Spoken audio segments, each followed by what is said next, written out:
Bertanya seorang sahabat kepada Nabi, "Ya Rasul, inna ahabban nas ilallah yaumal qiyamah."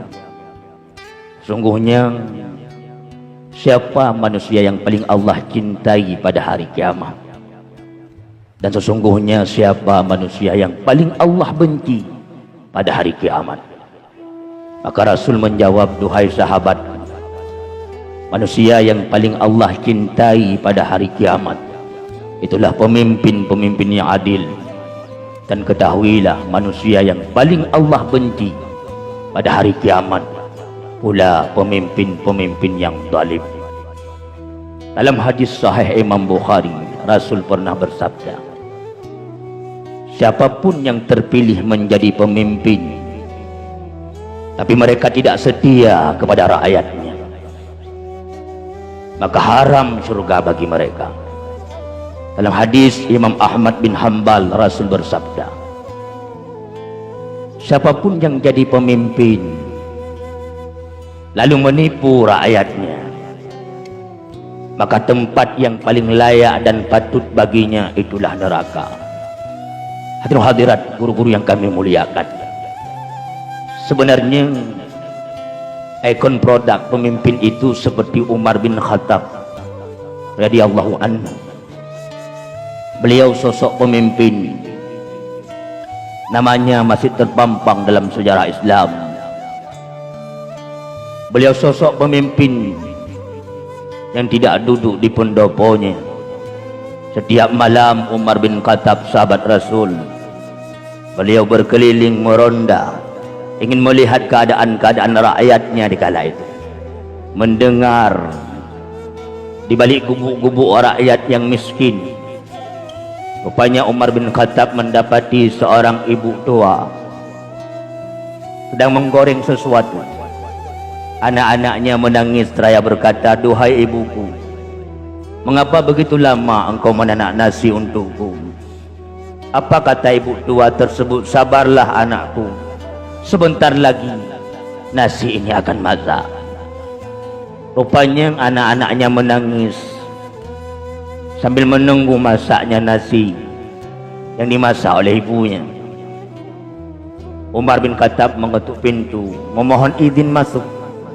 Karena li Umar fikir bahawa dari bunuh gemagun hanya masak-masak, maka dia memberanikan diri untuk masuk. Apa yang dilihat oleh Umar? Apa yang dimasak oleh ibu tua tersebut? Rupanya seorang ibu tua tersebut sedang membungkus, menggoreng, merebus batu-batu kerikil keras. Umar pun terkejut seraya bertanya, "Duhai ibu tua, mengapa engkau membohongi anak-anakmu?" "Wahai tamu Allah," kata ibu tersebut, "ketahuilah, sesungguhnya dari pagi-pagi kami tidak makan, kami miskin. Anak-anakku yatim, mereka berpuasa. Dengan harapannya aku perintahkan berpuasa untuk sebut dan buka puasa harapanku. Ada orang dermawan yang mau menyedekahkan gandumnya bagiku dan anak-anakku." Rupanya maghrib pun tiba, kami berbuka dengan air putih, tidak sesuatu apapun yang kami suapkan dalam mulut kami.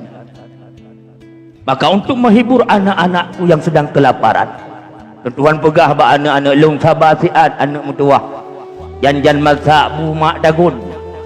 Tapi karena memang mereka begitu lapar, dalam tidurnya mereka terbangun seraya bertanya kembali, "Duhai ibuku, telah siapkah makanan yang kau hidangkan? Selalu aku membohongi anak-anakku. Ketahuilah tamu yang tidak diundang malam ini, pemimpin aku, pemimpin kita, Umar bin Khattab itu zalim. Umar bin Khattab itu tidak perhatian kepada rakyatnya. Kami miskin ditelantarkan." Tanpa sadar ibu tua tadi tidak tahu bahwasan itulah Umar bin Khattab. Berurai air mata Umar bin Khattab di kala itu. Beliau kembali keluar sampai di Baitul Mal. Dia jinjing satu karung beras gandum. Nepue atuku Umar bin Khattab. Ajudan Umar bin Khattab sibuk di kala itu. Aslam namanya. Umar, khalifah presiden kami, bahlung menteng yang tiku gandungnya. Apa jawab Umar seraya marah? Wahai Aslam, engkau ajudanku, engkau perpanjangan tanganku. Sebenarnya aku tidak bisa melihat keadaan rakyat-rakyatku, maka aku utus engkau sebagai ajudanku, perpanjangan tanganku. Tapi engkau Aslam, ajudan-ajudanku, menuntun Umar bin Khattab masuk neraka. Ketahuilah Aslam, jika ada rakyat Madinah hari ini, rakyat Umar bin Khattab lapar, orang-orang tua fakir miskin, anak-anak yatim terlantar, maka Umar bin Khattab akan ditanya oleh Allah pada hari yaumil mahsyar. Ketahui Aslam, tabah uruk yang ruhung bat tutuk, tubah tingah bengah unta dijak, mucuruk gati untanya. Umar bin Khattab akan ditanya oleh Allah, apalagi rakyatnya ada yang lapar malam ini. Aslam, Aslam, semata-mata kesalahan engkau. Dengan rasa marah Umar menjinjing gandum. Ia masuk ke rumah janda tua tersebut. Dengan tangannya yang mulia Umar bin Khattab merebus, membantu menanak gandum, nasi dihidangkan kepada fakir anak-anak yatim tersebut. Si ibu tadi pun mengatakan, seandainya pemimpin aku sepertimu, sungguh rakyat-rakyatnya pasti sejahtera. Hadirin hadirat, rakyat itu butuh perhatian pemimpinnya. Bukan tidak butuh, sangat butuh. Aceh kaya, tapi keadaan Aceh darurat. Aceh hebat, tapi Aceh darurat dalam segala ini. SDM kita mundur. 34 provinsi, provinsi termiskin nomor 6 Aceh. Aceh kaya, penghasil emas, penghasil gas, tapi rakyatnya antri menanti gas. Ada apa? Pulau Sumatera kita dikenal kaya, tapi nomor 1 termiskin. Ada apa? Apa masalahnya? Ada sesuatu yang terjadi pada sistem pola asuh pemimpin kita. Presiden adalah rakyat, diberikan mandat, maka pemimpin negeri paling tinggi harus perhatian kepada rakyatnya. Dan presiden kita punya perpanjangan tangan, itulah menteri-menterinya. Ketika rakyatnya miskin, menteri-menteri harus cepat tanggap darurat. Menteri punya tanggung jawab. Siapa perpanjangan tangannya? Itulah gubernur-gubernurnya. Gubernur punya tanggung jawab untuk mensejahterakan rakyat-rakyatnya. Jangan sampai ada janda-janda tua menangis dalam gubuk-gubuk deritanya. Anak-anak yatim terlantar tanpa prioritas pendidikan.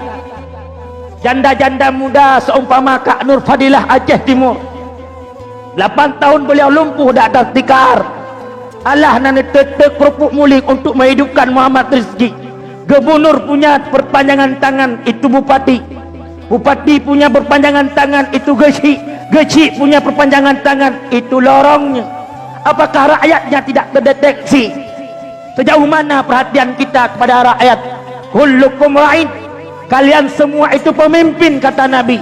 Wa kullukum mas'ulun an ra'iyatihi, dan setiap pemimpin akan dimintai apa yang dipimpinnya.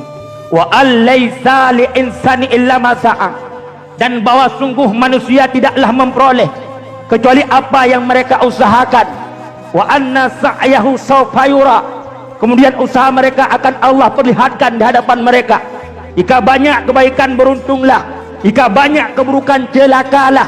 Tsumma yujza'u jaza'al awfa, kemudian Allah membalas dengan balasan yang paling sempurna. Hadirin hadirat, guru-guru yang kami muliakan, mulailah hari ini menanam benih-benih kebaikan. Karena setiap benih kebaikan yang kita tanam akan melahirkan benih-benih kebaikan yang lebih banyak daripada benih yang pertama. Al-Quran memberi jawaban, man ja'a bil hasanati falahu asyru amsalihah. Barang siapa berbuat satu kebajikan, maka Allah membalasnya 10. Jikalau gajah mati meninggalkan gading, seyogyanya kita manusia mati meninggalkan budi. Hadirin hadirat, peka sosial hari ini, khususnya orang Aceh, seandainya kita semua berfikir akan agama kita, apa yang diperintahkan oleh Rasul kita, Sesungguhnya kepekaan sosial ini tidak akan mundur. Maulud tip-tip ura tak peringati. Tetapi kadang-kadang apa yang diperintahkan oleh Rasul kita kurang mengerti. Maulud pegat baju beraya perlu menghidupkan, mengenalkan kepada generasi siapa itu Nabi. Tetapi oleh Maulud benar dua. Pertama perubahan, kedua perbaikan. Harus ada perubahan pada umat-umat Muhammad itu sendiri. Dari akhlaknya, moral, kepekaan sosial, semua harus ada perubahan mencontohi Nabi yang sedang diperingatinya. Harus ada perbaikan dari segi ibadahnya, karena umat Islam mundur karena mereka mundur dari segi ilmu pengetahuannya. Kepekaan kita hari ini makin lama makin mundur karena memang mungkin terlalu banyak asupan makanan yang terisi diproses oleh usus-usus pencernaan kita, sesuatu yang dari haram, maka membuat mata hati kita menjadi benak dan kotor, sehingga perasaan ini pun tidak ada rasa kasih, berkurang rasa sayang karena sesuatu yang kita konsumsi bukan sesuai dengan tuntunan Nabi. Maka mari dalam waktu yang singkat kita ingin menumbuhkan rasa kepekaan kita. Jangan sampai ada sesuatu yang kurang dari umat Islam ini sendiri. Aceh kaya, jangan sampai Aceh rakyatnya menjadi orang miskin di negerinya sendiri. Anak-anak kita, generasi-generasi kita harus mencontohi ikon produk kita. Itulah Nabi Muhammad sallallahu alaihi wasallam. Bukankah kata Rasul, khairun nas anfa'uhum linnas, sebaik-baik kamu yang paling banyak memberi manfaat untuk orang lain. Khairun nas man tala umruhu, sebaik-baik kamu kata Nabi yang panjang umurnya. Panjang umurnya, panjang pula kebaikannya.